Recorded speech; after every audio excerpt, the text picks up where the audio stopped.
南投鱼池一处茶园，满屋子清甜茶香，一对夫妻忙着找茶。阿萨姆红茶它是比较能够跟那个其他的东西，比如说牛奶啦、巧克力啊一些做结合，它味道比较浓郁。阿萨姆种的台茶8号是反复试了再试，发现和巧克力最麻吉，做出的藏心滋味是许慧玲和丈夫专属的巧克力爱语。第一次知道什么配方，他不喜欢，所以吃了第一次的巧克力，不喜欢巧克力，但喜欢人。对。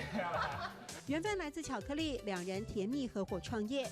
念生化医学硕士的詹君毅和留学澳洲学烘焙的徐慧玲，都想做出不一样的巧克力，去油腻玩出健康比例。因为理念上的关系，我们两个就想说，那我们自己出来做自己有想法的巧克力。我们这个东西就是想要取自于当地，在热量方面我会做一些调整。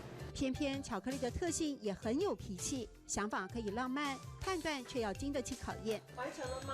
之后嘛，我以后快好了，对不对？我们看到这个反复增温再降温的过程，在最后这个关卡要32度，为什么？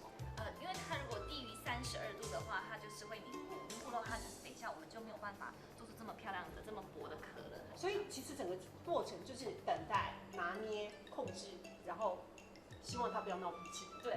坚持用本土农产品，鱼池的红茶，妈妈腌制的梅子，湖里的有机玫瑰，在两人手里结合巧克力玩出72变。就是不断去试探它的口味，然后我们可以自己去猜到它微妙的变化。对，那这种微妙的变化，就是只有我们在制作的时候才会知道这样的东西。可是揣出来这种成就感跟那种开心那种感觉，真的是还蛮棒的。主人性格反映在巧克力里，不落俗套的滋味，醇苦香甜，让人沉醉。做好嘛，不会好嘞；做好嘛，不会好嘞。